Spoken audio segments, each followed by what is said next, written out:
स्मिता स्वयंपाकघरात उभी आहे. गॅसवर चहा उकळतोय. डोळ्यात झोप नाही.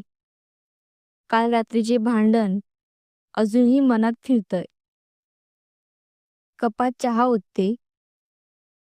एक कप संदीपसाठी आणि एक स्वतःसाठी.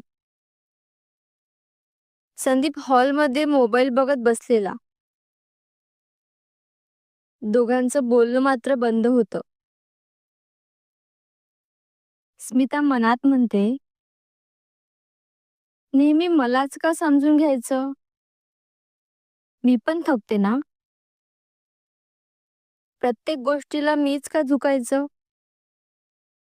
आणि दुसरीकडे संदीप मनात म्हणतो, नेहमी पूर्ण स्टोरी ऐकण्यासाठी लिंक कमेंटमध्ये दिलेली आहेत. धन्यवाद.